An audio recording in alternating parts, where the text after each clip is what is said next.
ಆಳಂದದಲ್ಲಿ ಗೆದ್ದವರು ಯಾರು? ಆಳಂದದಲ್ಲಿ ಗೆದ್ದವರು ಕಾಂಗ್ರೆಸ್ ಅವರು.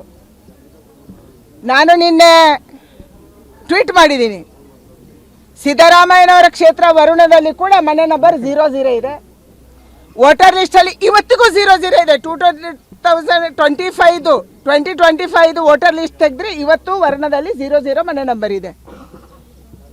ಯಾವಾಗ ಮನೆ ನಂಬರು ಸರಿಯಾಗಿ ಹಾಕೋದಿಲ್ಲ, ಇವತ್ತು ಬೆಂಗಳೂರು ಮಹದೇವಪುರದ್ದು ರಾಹುಲ್ ಗಾಂಧಿ ಅವರು ಹೇಳಿದರು, ಅಲ್ಲಿ ಹೋಗಿ ನೀವೆಲ್ಲ ಮೀಡಿಯಾದವರು, ಅಧಿಕಾರಿಗಳು, ಚುನಾವಣಾ ಆಯೋಗ ಎಲ್ಲರೂ ಹೋದರು ಇದೇನಾಯ್ತಪ್ಪ ಅಂತ ಹೇಳಿ. ಹೋದಾಗ ಕಣ್ಣು ಬಂದಿದ್ದೇನು, ಇವರು 100-200 ವೋಟ್ ಅಂತ ಹೇಳಿದ್ರು, ಅಲ್ಲಿ 4 ವೋಟರ್ಸ್ ಇದ್ರು. ಮನೆ ನಂಬರ್ ಒಬ್ಬ ಬೆಂಗಳೂರಿನಲ್ಲಿ ಒಬ್ಬ ಬಾಡಿಗೆವನು ಅಥವಾ ಬೇರೆ ಊರಲ್ಲಿ ಯಾರು ಬಾಡಿಗೆ ಮನೆ ಪಡಿತಾರೆ ಅದಕ್ಕೆ ಒಂದು ಮನೆಗೆ, ಬಾಕಿ ಬಾಡಿಗೆಗೆ ಚಿಕ್ಕ ಚಿಕ್ಕ ಮನೆ ಕಟ್ಟಿದ್ರೆ ABCD ಕೊಡ್ತಾರೆ. ಆವಾಗ ಅದು ಕಂಪ್ಯೂಟರ್ ತಗೊಳ್ಳಲ್ಲ. ನಾನೀಗ ವರುಣದ ಬಗ್ಗೆ ಹೇಳ್ತಾ ಇದ್ದೀನಿ, ಅದು ನನ್ನ ತಪ್ಪಂತ ಹೇಳಲ್ಲ. ಯಾವಾಗ ಮನೆ ನಂಬರ್ ಕರೆಕ್ಟಾಗಿ ಫೀಡ್ ಆಗಲ್ಲ, ಅಲ್ಲಿ ಫೀಡ್ ಮಾಡುವವರೇನು ಬಹಳ ತಂತ್ರಜ್ಞಾನ ಇರಲ್ಲ, ಯಾರೋ ಡೇಟಾ ಆಪರೇಟರ್ಸ್ ಅನ್ನ ಕೂರಿಸಿರ್ತಾರೆ. ಅವರು ಸರಿಯಾಗಿ ಮನೆ ನಂಬರ್ ಫೀಡ್ ಮಾಡಿಲ್ಲ ಅಂದ್ರೆ ಮನೆ ನಂಬರ್ ಫೀಡ್ ಮಾಡಿದ್ರೆ ಅದು ಮುಂದಕ್ಕೆ ಹೋಗಲ್ಲ ಕಂಪ್ಯೂಟರ್. ಆ ಕಾರಣಕ್ಕಾಗಿ ಅಲ್ಲಿ 00 ಆಗ್ತಾರೆ. ಇದನ್ನ ರಾಹುಲ್ ಗಾಂಧಿ ಅವರು ಅರ್ಥ ಮಾಡ್ಕೊಳಕ್ ಆಗಿಲ್ಲ ಅಂತಂದ್ರೆ ನಿಜವಾಗ್ಲೂ ವಿಚಿತ್ರ. ಒಬ್ಬ LOP ಅಧಿಕೃತ ಲೋಕಸಭೆಯ ವಿಪಕ್ಷದ ನಾಯಕನಿಗೆ ಸಾಮಾನ್ಯ ಜ್ಞಾನ ಇಷ್ಟು ಇಲ್ಲ ಅಂತಂದ್ರೆ ನಾವೇನ್ ಹೇಳುದು? ಆಳಂದದಲ್ಲಿ ಯಾರಪ್ಪ ಗೆದ್ರು? ವೋಟ್ ಫ್ರಾಡ್ ಆಯ್ತು, ಡಿಲೀಟ್ ಆಯ್ತು, ಆಗಾಯ್ತು, ಈಗಾಯ್ತು ಅಂತ ಹೇಳಿ ಗೆದ್ದವ್ರು ಯಾರು? ಅಂದ್ರೆ ಕರ್ನಾಟಕದಲ್ಲಿ ನೀವು 224ರಲ್ಲಿ 135 ಸೀಟನ್ನ ಗೆದ್ರಿ, ಫ್ರಾಡ್ ಮಾಡಿ ಗೆದ್ರ? ಹೇಗೆ ಗೆದ್ರಿ ನೀವು? ಆಳಂದ ಹೇಗೆ ಗೆದ್ರಿ ನೀವು? ಫ್ರಾಡ್ ಮಾಡಿದ್ರ? ಅಂದ್ರೆ ಫ್ರಾಡ್ ಯಾರಿಗೆ ಕಳ್ತನ ಮಾಡ್ತಾರೆ ಅವ್ರಿಗೆ ಕಳ್ತನದ ಗೊತ್ತಿರುತ್ತೆ. ಅದಕ್ಕಾಗಿ ನಂಗೆ ಅನ್ಸುತ್ತೆ ಇವತ್ತು ಬಹಳ ವಿಚಾರವನ್ನ ರಾಹುಲ್ ಗಾಂಧಿ ಅವರನ್ನೇ ತಪಾಸಣೆಗೆ ಪಡಿಸಬೇಕು, ಯಾರು ಈ ರೀತಿ ಮಾಡಿದ್ರು ಅಂತ ಹೇಳಿ. ರಾಹುಲ್ ಗಾಂಧಿ ಮಾಡ್ತಾ ಇರೋ ಆರೋಪಗಳು ಸುಳ್ಳ ಅಂತೀರಾ ಮೇಡಮ್? ಹಾಗಾದ್ರೆ ಇವರು ಒಂದು ಕ್ಯಾಂಪೇನ್ ಶುರು ಮಾಡಿದ್ದಾರೆ, ವೋಟ್ ಶೋ ಗದ್ದಿ ಚೋಡ್ ಅಂತ ಕ್ಯಾಂಪೇನ್ ಶುರು ಮಾಡಿದ್ದಾರೆ, ಅವ್ರು ಮಾಡೋ ಆರೋಪಗಳೆಲ್ಲ ಸುಳ್ಳ ಅಂತೀರಾ? ದೇಶದ ವ್ಯವಸ್ಥೆಯ ಮೇಲೆ ಅಪನಂಬಿಕೆ ಬರುವ ರೀತಿಯಲ್ಲಿ ಮಾಡಬೇಕು, ಇದು ಅವರ ಷಡ್ಯಂತ್ರ. ಅವರು ಹಲವಾರು ನಾಯಕರು ಹೇಳಿದ್ರು, ಇದು ಬಾಂಗ್ಲಾದೇಶ ಮಾಡ್ತೀವಿ, ಇದನ್ನ ನೇಪಾಳ ಮಾಡ್ತೀವಿ, ಇದನ್ನ ಶ್ರೀಲಂಕಾ ಮಾಡ್ತೀವಿ. ಉದ್ದೇಶ ಏನು? ನಮ್ಮ ದೇಶದೊಳಗೆ ಆಂತರಿಕ ಕಲಹವನ್ನು ಹೆಚ್ಚು ಮಾಡಬೇಕು. ಎಲ್ಲ ಸಂಸ್ಥೆಗಳ ಮೇಲೆ, ಅದು CBI ಇರ್ಬೋದು, ಅದು ಇನ್ಕಮ್ ಟ್ಯಾಕ್ಸ್ ಡಿಪಾರ್ಟ್ಮೆಂಟ್ ಇರ್ಬೋದು, ಅದು ED ಇರ್ಬೋದು, ಅಥವಾ ಅದು ಬೇರೆ ಈ ಚುನಾವಣಾ ಆಯೋಗ ಇರ್ಬೋದು, ಬೇರೆ ಬೇರೆ ಸಂಘ ಸಂಸ್ಥೆಗಳಿರ್ಬೋದು, ಇದರ ಮೇಲಿನ ವಿಶ್ವಾಸವನ್ನ ಜನಕ್ಕೆ ಹೋಗುವಂಗೆ ಮಾಡಬೇಕು. ಇದು ಅವರ ಉದ್ದೇಶ ಇರುವಂಥದ್ದು. ಅಂದ್ರೆ ದೇಶದಲ್ಲಿ ಕಲಹ ಮೂಡಿಸಿ ಇವತ್ತು ದೇಶದಲ್ಲಿ ಅಶಾಂತಿಯನ್ನು ನಿರ್ಮಾಣ ಮಾಡಬೇಕು. ಇದು ಯಾರ್ದು? ಇದರ ತಲೆ ಯಾರ್ದು? ಜಾರ್ಜ್ ಸೊರೋಸ್ನ ಕ್ಯಾಂಪೇನ್ ಅನ್ನ ಕರ್ನಾಟಕದಲ್ಲಿ ಮತ್ತು ಭಾರತದಲ್ಲಿ ಮಾಡುವಂತ ವ್ಯಕ್ತಿ ಯಾರು? ಅದು ರಾಹುಲ್ ಗಾಂಧಿ. ಇದರ ಬಗ್ಗೆ ತನಿಖೆ ಆಗಬೇಕಾಗಿದೆ. ಇವತ್ತು ಅಮೆರಿಕ ಹೇಳುತ್ತೆ ಜಾರ್ಜ್ ಸೊರೋಸ್ ಬೇರೆ ಬೇರೆ ದೇಶದಲ್ಲಿ ಆತಂಕವನ್ನ ಮೂಡಿಸ್ತಿದ್ದಾರೆ.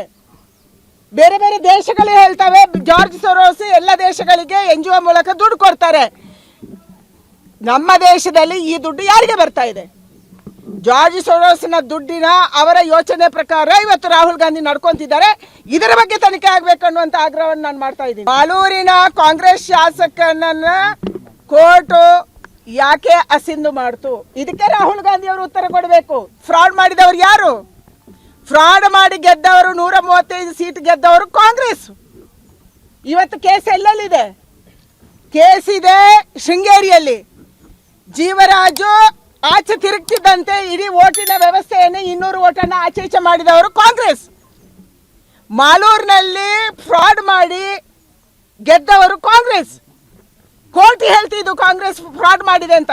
ಅಂದ್ರೆ ಫ್ರಾಡ್ ಮಾಡಿ 135 ಸೀಟನ್ನ ಗೆದ್ದು ಇವತ್ತು ಕರ್ನಾಟಕದ ಬಗ್ಗೆ ಮಾತಾಡುವಂತ ಧೈರ್ಯ ಇವತ್ತು ರಾಹುಲ್ ಗಾಂಧಿಗೆ ಬಂದಿದೆ. ಕರ್ನಾಟಕದ ಅಭಿವೃದ್ಧಿ ಕೆಲಸ ಸ್ಥಗಿತ ಆಗಿದೆ. ಹೇಗೆ ಇವತ್ತು ರೇವಂತ್ ರೆಡ್ಡಿ ತೆಲಂಗಾಣದಲ್ಲಿ ಬರ್ಬಾದ್ ಆಗಿದೀವಂತ ಅಂತಾರೋ ಅದಕ್ಕಿಂತ ಹೆಚ್ಚು ಬರ್ಬಾದ್ ಕರ್ನಾಟಕ ಆಗಿದೆ. ಯಾಕಂದ್ರೆ ಕರ್ನಾಟಕದ ಸರ್ಕಾರಕ್ಕೆ 2.5 ವರ್ಷ ಆಗಿದೆ, ರೇವಂತ್ ರೆಡ್ಡಿ ಸರ್ಕಾರಕ್ಕೆ 1.5 ವರ್ಷ ಆಗಿದೆ. ಅವರು 1.5 ವರ್ಷದಲ್ಲಿ ಬರ್ಬಾದ್ ಆಗಿದ್ದಾರೆ, ಇವರು 2.5 ವರ್ಷದಲ್ಲಿ ಪೂರ ಕಿತ್ಕೊಂಡು ಹೋಗಿದೆ. ಯಾವುದಕ್ಕೂ ದುಡ್ಡಿಲ್ಲ.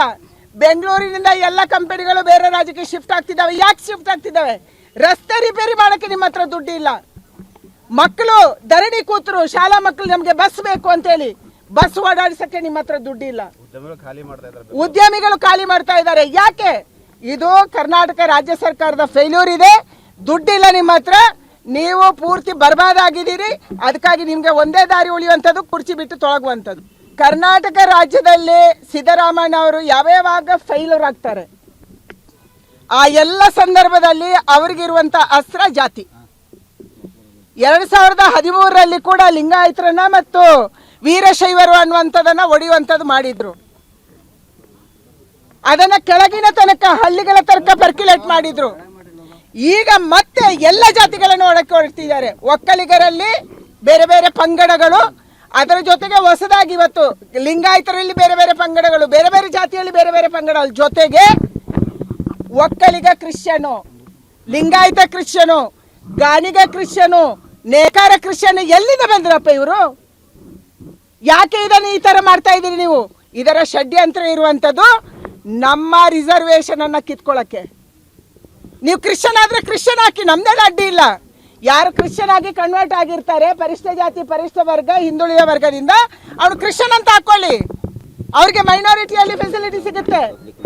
ಆದ್ರೆ ಇವತ್ತು ಒಕ್ಕಲಿಗ ಕ್ರಿಶ್ಚಿಯನು, ಲಿಂಗಾಯತ ಕ್ರಿಶ್ಚಿಯನು, ವೀರಶೈವ ಕ್ರಿಶ್ಚಿಯನು, ಗಾಣಿಗ ಕ್ರಿಶ್ಚಿಯನು, ನೇಕಾರ ಕ್ರಿಶ್ಚಿಯನ್ ಅಂತ ಹಾಕಿ ಯಾವ ಪರಿಷ್ಠ ಜಾತಿ ಕ್ರಿಶ್ಚಿಯನು ಈ ರೀತಿಯ ಪರಿಷ್ಠ ಜಾತಿ ಪರಿಷ್ಠ ವರ್ಗದಿಂದ ಯಾವ ರಿಸರ್ವೇಶನ್ ಇದೆ ಆ ರಿಸರ್ವೇಶನ್ ಅನ್ನ ಅಲ್ಲಿ ಕನ್ವರ್ಷನ್ ಆದವರಿಗೆ ಕಿತ್ಕೊಳ್ಳಕ್ಕೆ ವ್ಯವಸ್ಥಿತ ಷಡ್ಯಂತ್ರವನ್ನ ಸಿದ್ದರಾಮಯ್ಯನವರ ಸರ್ಕಾರ ಮಾಡ್ತಾ ಇದೆ.